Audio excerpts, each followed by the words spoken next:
Good afternoon, everybody, and welcome. And thank you for making it out here. Wasn't on the schedule, but we're really excited about the prospects moving down the road. And also, thank you for joining us at the Ochsner Sports Performance Center. We're also live on the, I will remember, Josh, Gulf Coast Sports and Entertainment Network. And we're here for a really good reason. And by the way, did you hear the thunder and the lightning in the background? We need more of that in the building. You know, it's almost too quiet in here. I was over with Matt Ryan. I work in noise. So when it was quiet, it was like Sunday service. Too quiet. Let's have some fun. So we're excited about the fact that we're bringing in somebody who wants to be here, who's got amazing credentials. And Adam Silver, in fact, just put out a statement. And I don't know if you saw this, but it kind of sums it up for me, because I have been around him from a distance.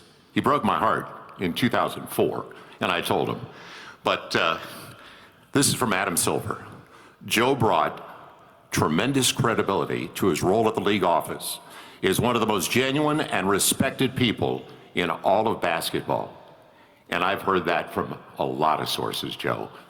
He also goes on to say his exceptional playing career, an amazing playing career. And don't forget, Joe won 2 titles, back-to-back titles with the Detroit Pistons, and he was the finals MVP.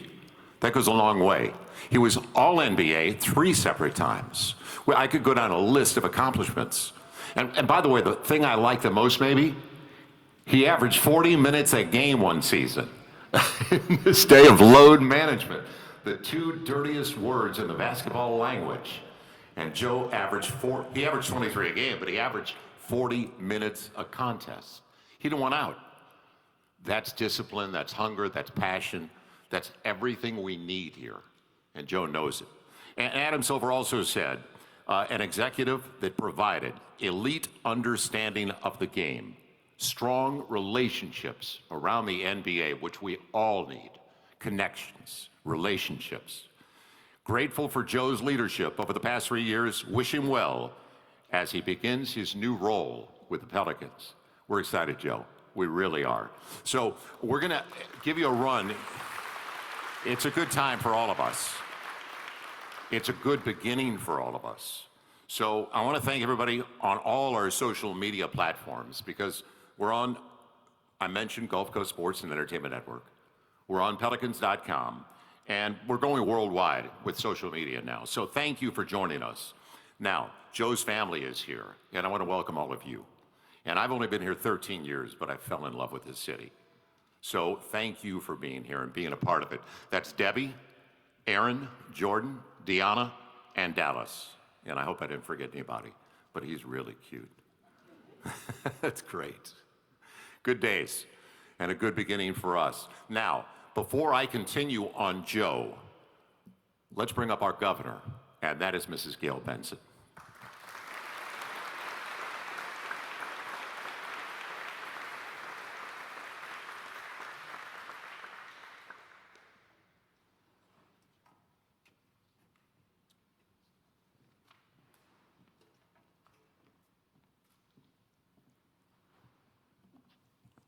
Thank you, Joel, and good afternoon, everyone, and thank you all for being here on this very important day. Over my years as governor of the Pelicans, I have had the pleasure of getting to know Joe Dumars. During that time, he has become a trusted resource and valuable advisor. Most recently, my interactions with him have been at the NBA League office. He most recently served as Executive Vice President, Head of Basketball Operations at the NBA League office from 2022 to 2025, where he was responsible for overseeing all basketball operations, including the enforcement of playing rules, interpretations, conduct and discipline, policies and procedures relating to the operation of games. As anyone will tell you who ever worked with Joe, he will always give you straight, truthful, and honest feedback even when it's not what you want to hear. All of the NBA have benefited from Joe's wise counsel, high character, and leadership during his years overseeing basketball operations for the league. He has seen the inner workings of each and every NBA team during his last 4 years at the NBA. I am confident this will benefit us as we move forward. Since we announced the hiring of Joe, many people from around the NBA have contacted me, not just to congratulate us on hiring Joe, but to express this sadness that he would be leaving his position with the NBA. They echoed my feelings and confidence in Joe's leadership. Every description of Joe included accountability, tough, honest, and a winner. He has been a winner at every level of the game. He is a Hall of Fame player, an award-winning team executive, and as I mentioned, the trusted leader of NBA basketball operations. While making changes in leadership is never easy for me, I am confident Joe is the right person to lead our team and create a sustaining, winning culture that can compete for championships. As a proud native of Louisiana, he knows how important our teams are to our community and what our people expect of the teams they support. He and I have spoken about this, and I know this is important. A tough, resilient, and of course, winning team is what our fans deserve, and through our discussions, I am confident that Joe shares that belief. I have promised him every resource he needs to compete and win. Joe has my full support to make any decision he deems necessary that will allow us to get closer to winning an NBA championship. I am delighted to welcome Joe, his wife Debbie, and their family to the New Orleans Pelicans family. And now it is my pleasure to introduce our new Executive Vice President of Basketball Operations, Joe Dumars.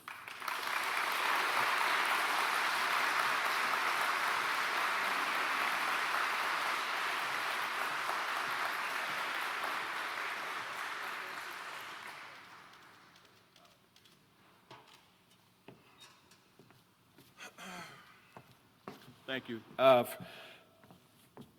Happy to be home. Happy to be back in Louisiana.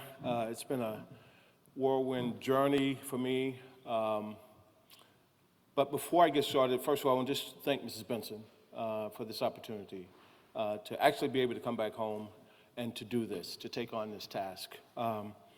As Mrs. Benson said, we've spent quite a bit of time together and just talked about, main thing we talked about really is the culture of Louisiana, the fans, this organization, good people, surrounding yourself with the right people.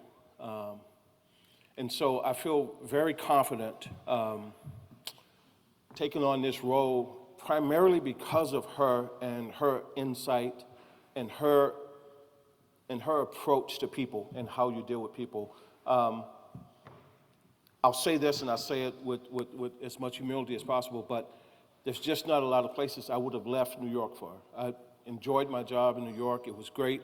Loved it at the league office. All the people on the 20th floor that I worked with in New York, all those people were great. I loved working with them. I wasn't looking to leave, but sometimes opportunities come along and you know, right place, right time, right people. And that's what happened here with the Pelicans, with Ms. Benson. So I really want to thank Mrs. Benson for this opportunity to come home.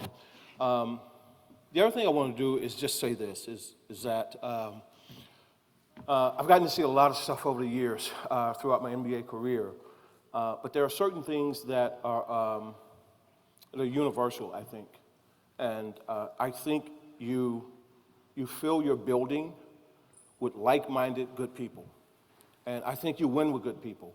And I often say this, just because you're a good person don't mean you're not a tough person. So you can be a good person and tough at the same time. And I don't stand here making a lot of proclamations about, I'm pounding my fist and doing this, but we really want to hire good people here. We really want to bring in the right type of players here. We want people that are going to embrace New Orleans, they're going to embrace being in this city, in this state. If you don't know the fans of Louisiana, you may not get it. Like, in my house in Michigan, we got Saints stuff here. Like, we're diehard Saints fans in Michigan. We didn't grow up Detroit Lions fans, we were Saints fans. And so I think if you're from here, you understand what it is to be a fan of Louisiana. And I say that because I say, if I'm living in Michigan and LSU is playing, I didn't go to LSU, but I'm pulling for LSU. I'm pulling for ULL. I'm pulling for Louisiana Tech. And that's just the way we are here as fans from Louisiana. And I love that about this. And so the team, the players, all of my colleagues that I'll be working with here, I truly believe in, you build a great culture where everyone feels great coming into the building every day. Win, lose, or draw, you feel great coming into the building. So I'll put a tremendous emphasis on culture, what the building is like, and then the basketball part, that's for myself and my staff to make sure we pick the right people, but the culture has to be right first. And so I'll put a heavy emphasis on that and try to build it the right way, and then we'll go from there. So I just wanted to open up and like I said, thank Mrs. Benson, thank all the people back in the NBA, thank Adam Silver, Mark Tatum. Those guys were incredible to work with for the last 3 years. But I'm super happy to be here and super happy to be home. So thank you so much. I appreciate it.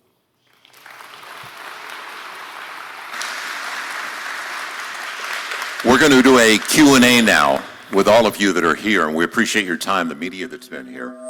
And if you're not familiar with, and we're going to do a presentation, you want to do that first before you do the Q&A? That'll be great. Let's do that with, thanks, Joe. And then we'll get to the Q&A. And if you could post this. All right. I know you're going to put it, you don't have to put it Which on, way? I promise. No. The other way, with your number. Oh, okay, all right. Here you go. Looking good, yes, right there. Okay, thank you. 1, 2, 3. Coming up for you. All right, good. And I think we're just gonna make sure the TV cameras get one as well.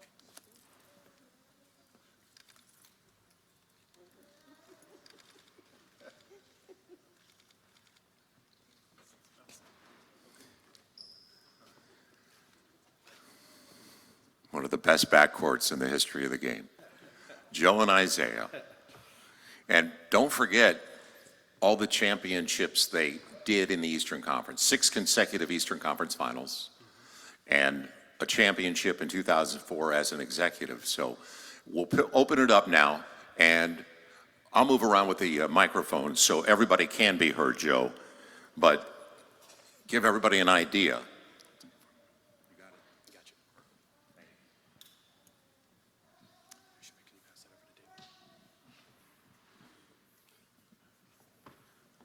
Joe, how you doing?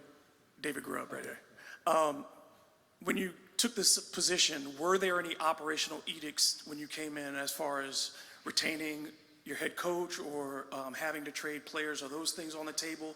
Or do you have an opportunity to come in and assess the organization from top to bottom and make recommendations going forward? What was the first part of your question? Are there any operational edicts that you've come in with that mandates?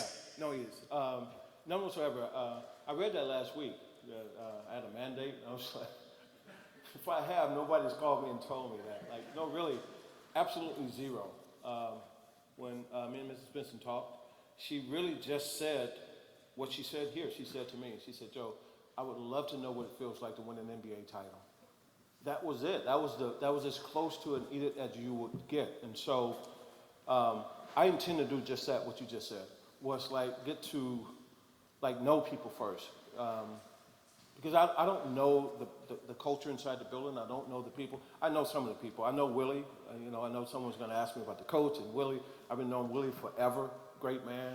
But Willie and I, we haven't even sat down and talked yet. Hopefully today, hopefully later on this evening if we can catch up and have time. But we haven't even had a chance to sit down and talk yet, just because yesterday was my first day here, and so I haven't even really had a chance to do that yet. I'm slowly starting to do it now and like talk to everyone, but no mandate, zero, nothing like that. My name is Fletcher Mackle. Nice to meet you. I was going to ask you, we all hear rhetoric, and we've heard rhetoric for a long time. It's great, but how do you make that a reality? Are there any core principles that you can elaborate on as far as what you said from a culture perspective, or kind of non-negotiables, just for some more perspective and depth on maybe how you plan on doing it? Yeah, that's the standards that you set as an organization. Like you have to set standards, and you can't waver from those standards. They can't be like the first week of the season, that here's the standard, and as the season goes on, things slowly start changing. That's not championship, that's not contending, that's not elite basketball. That's not elite anything when you allow things to just slide. And so it's just setting standards early on, and then like you have to hold to that and hold everybody accountable to that. I think this, Fletcher, too. I think, and I had this conversation with Ms. Benson yesterday. Actually, we were talking about how you raise kids, right? And so but I think this is true about teams too. I can say anything I want to say. I can come in here and I can rattle off this, and this. But people have to see you live it every day. Like championship culture, like you're talking about playing into June every year. I can assure you, Fletcher, that is not this. You're not going to be up one day. Like they have to see you come in like a rock every day. And they have to know, we lost last night, we won last night, doesn't matter. Like this organization, we're going to do things the right way, and we're not going to waver from that. And I think culture is what you see every day when you come in. It can't fluctuate from day to day. It can't fluctuate from win to loss. That's what culture is, and that's how you get there. That's how you get to playing in June every year. Hey, Joe, Doug Mouton. Do you have a relationship with Zion Williamson now, and what are your impressions of him overall at this point? Well, I'll say this. At the league office, I've had to talk to Zion a few times. So I do have a relationship with Zion that started in my role at the league office. I won't go into those conversations there, but we've talked since then. And I've talked to Zion since I became EVP here, and we had exceptional conversations on the phone. Actually, I've talked to every player. Willie and I talked, 5 minutes, Willie, on the phone, something like that? Like, we talked for a couple of minutes on the phone. But I've talked to every player on the phone. I called every player and talked to each one of them individually. So, yeah, I tried to reach out and make sure that I touch these guys and let them know, let's go. It's time. It's time here in New Orleans. Hey, Joe, Aaron Summers here. I work for the team, so I'll see a lot of you. But you've had a couple stops since your couple championships. Mm-hmm. What have you gained from your time with the Kings in the league office that you're going to bring into your approach this time around? So what's been good about that is it's great, because I had to deal with all 30 teams every day. I mean, like it was nonstop. And so in the course of my position at the league office, what you end up seeing is how every single team runs their business. And for me, it was great to just pick up, because you can pick up something from every organization. And so what I tried to do is pick up best practices from every organization out there. I dealt with every organization. I saw how each person, each team dealt with certain issues. And I just, I filed that away as I was, doing my job every day. And it was good. It was good to, it's good to get thoughts from besides just your small circle. It's good to see what everyone else does on a daily basis. And I think that was great. Hey, Joe, Shamit Dua here. You're inheriting a team that just had the second worst season in franchise history. Mm-hmm. Your starting point guard is going to miss some time to start the season next year. Just what are the goals for coming into next season? Are you trying to push this team back into the playoffs, or is there perhaps a longer, more patient approach there? So you build a culture where every game your team thinks that you can win every game. That you never walk on the court and think there's no chance for us to win. And so when you do that, the results will come from that. But to put something on the wall right here and now and say, well, we want to do this, right? That doesn't matter what you put on the wall. It's what you build on the ground first. So my focus will be just what we're building here.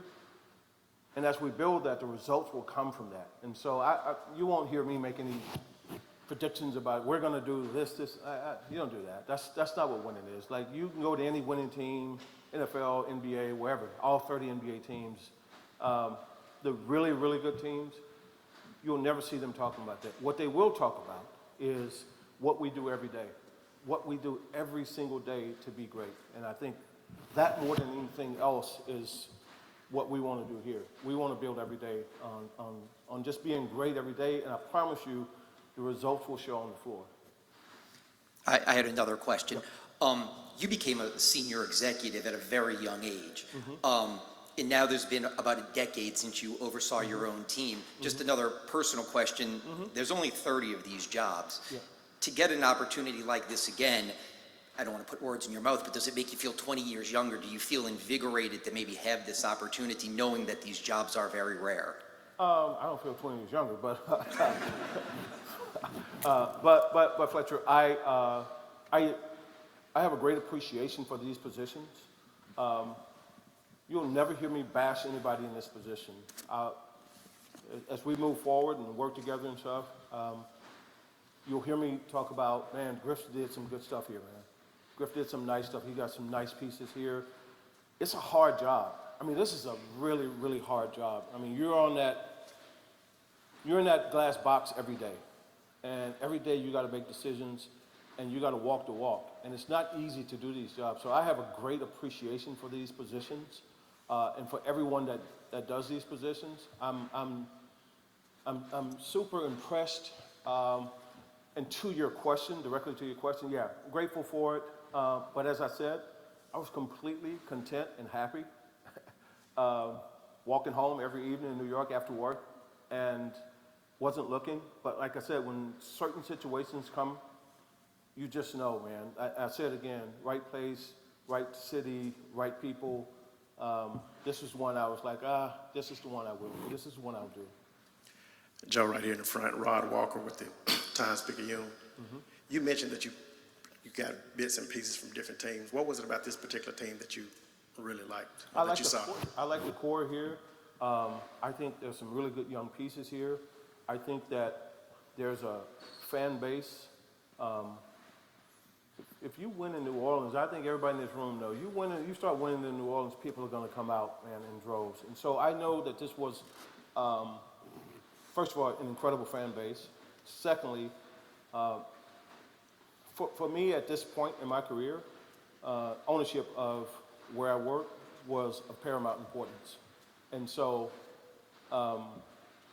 coming here and working for Ms. Benson, coming here and looking at the core of who's here, I've been knowing Willie since he was at Cooley High in Detroit. And so I just thought all those things together, for me personally, it was just like, this is the right fit. This is perfect right here. Over here, Joe again, Deer Grove again. You came from an organization with the Pistons that kind of set the standard at its time when you were a player and then early in your executive career for going the extra mile for players and for the fans and all those things, building a world-class arena, being the first team to have its own private jet. When you look at one of the criticisms of the Pelicans has been the fan experience, and Ms. Benson addressed that in her statement when you were hired. For the basketball operations and all those things, how important is it to get a stadium deal done or to get the arena renovated and to make the fan experience for Pelicans fans better? So I can't speak specifically to exactly your question, but I can say this. I trust what Ms. Benson and her execs we've talked about. I have zero doubt about that. What I am concerned about is the product that we put on the floor, for whether it's this arena, Smoothie King, or somewhere else or wherever. For me, like, put the right product out there, it's going to sell out. Fans are going to come. Like, that's, Detroit, we've had some incredible runs there in Detroit in the past. Like, and they're having another one right now. They're doing great right now. But it's all based on what you build, and I've always said this, is that when it's at its best, the product on the floor reflects the city.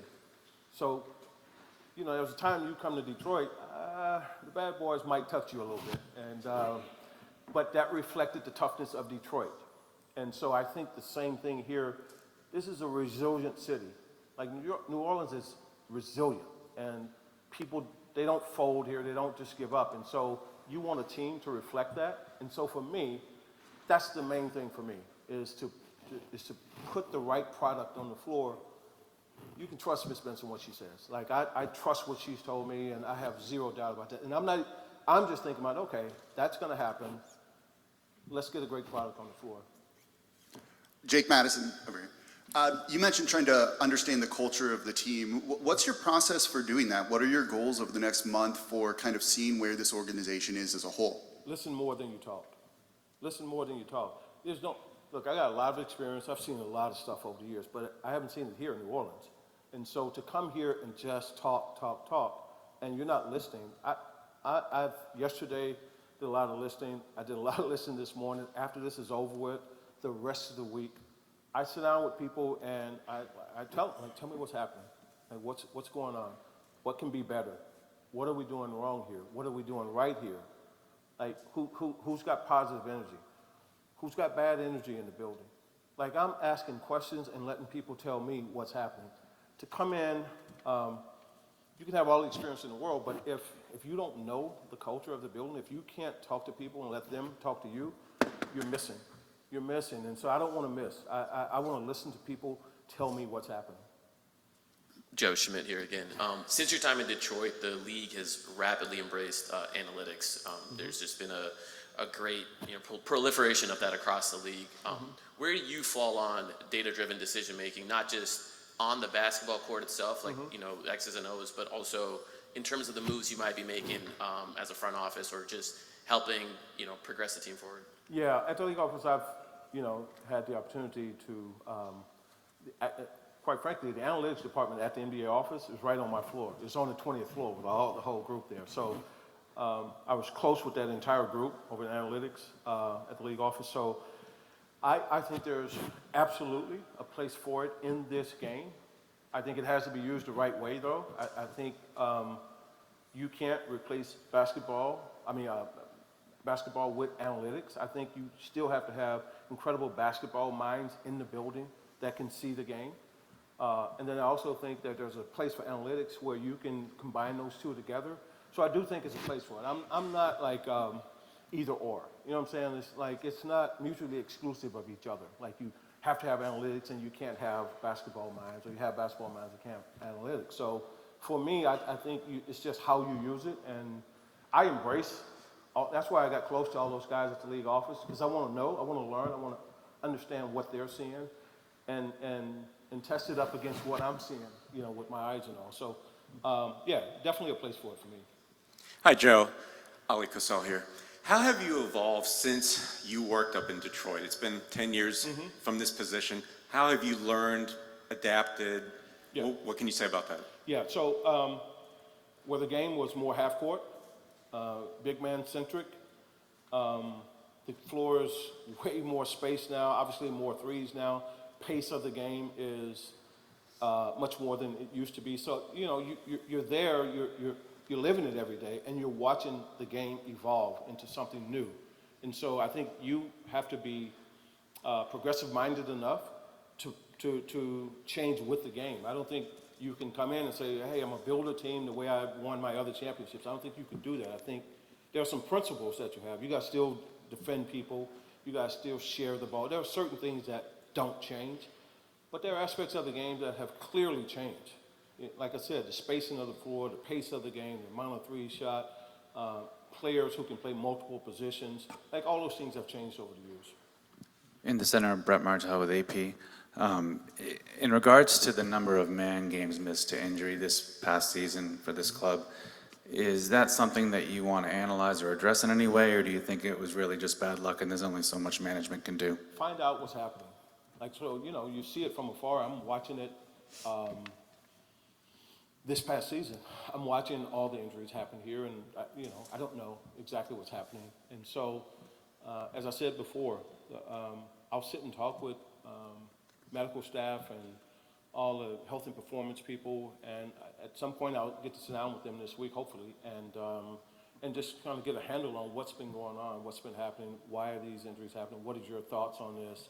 I think that's the best thing that you can do is listen to the people who are dealing with this on a daily basis. Don't come in with any preconceived notions, because I wasn't here, I don't know what happened, so. Hey Joe, back row here, Madeline Adams from Fox 8.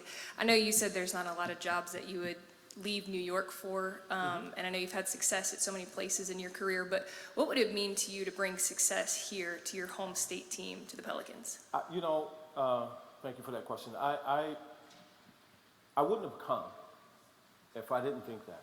Like, I wouldn't have just, to take a job just to take a job, like, for me, that's of no interest. So I wouldn't have come if I didn't think that we could build and become winners here. And so that was the whole purpose for me coming. Otherwise, I would have stayed where I was. But I think you have to be able to pick the right place, the right time, the right people, the right team. You have to be able to assess that. And then you got to be honest with yourself. I think you have to be self-aware. You got to know who you are. You got to know what you can do, what you can't do. You got to know what works for you, what doesn't work for you. I just think New Orleans works for me. Just a lighter question, Joe. You know, there's the famous meme of you holding multiple phones on the while you take flip phone? Yeah. Do you have new phones now? Yeah. You got an iPhone? I have two phones, but they're two iPhones now. All right. Just making sure. Yeah. If I can ask one more question. Sure, Fletcher. Correct me if I'm wrong, I think when you were with the league office, you were the person who was in the room at the lottery with the ping pong balls. Yes. Are you going to bring any luck this year, and are you going to represent the team on the dais? So I don't know. I was thinking about that. So it was my department that we oversaw the room where it actually takes place in the back, and I would always be in there. I've been in there for the last 3 or 4 years. And I was thinking, I think I might want to go back in there with my staff in there. Those are all my guys I work with there. So I don't know yet. I was thinking about that, Fletcher. I was thinking about that yesterday. I was like, well, the dais, or I'm going to be in the back. So I don't know yet. On that note, you have a big draft coming up. Sorry, right here again. Yeah, you have a big draft coming up. Just outside of getting the right person in the building, what are some qualities that you might look for from a pick that is a top potential 3 or 4 pick? So I'm sorry, I didn't hear the first part. Yeah, what qualities would you look for in a pick that's like top 3 or 4 outside of just getting like the right person in the building? Listen, I think whether it's the top 4 pick or whether it's the 50th pick, the approach that guys take to this is like, look, you're not going to be successful just with talent alone. Like, there are some intangibles that you have to have. Like, you have to have, like, you got to want to be great. Like, every player in the NBA is not striving to be just great. And so you got to figure that out. Like, does this guy really want to be great? You got to have the intangibles. Is he a worker? Is he going to show up? Does he have toughness?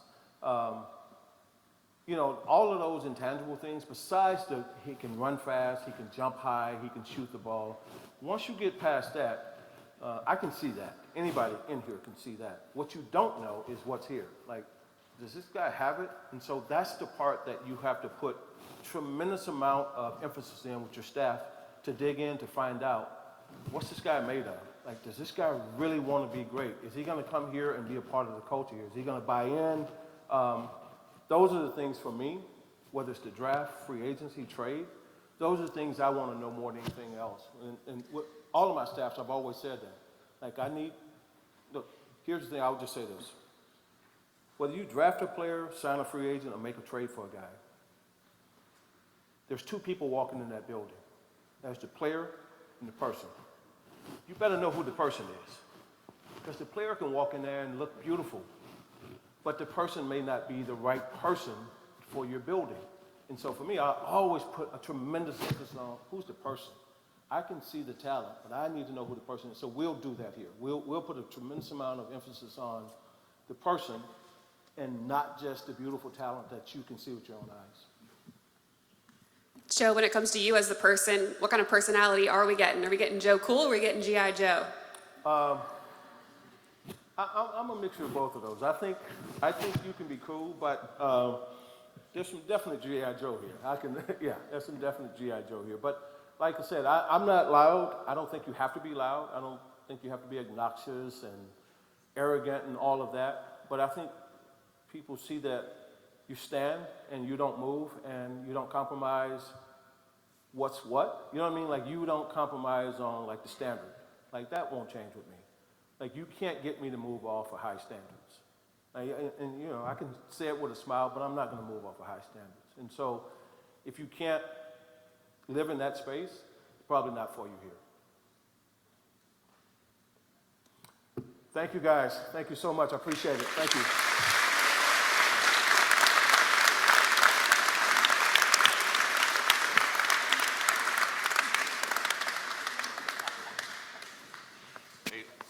Thank you, everybody, for coming.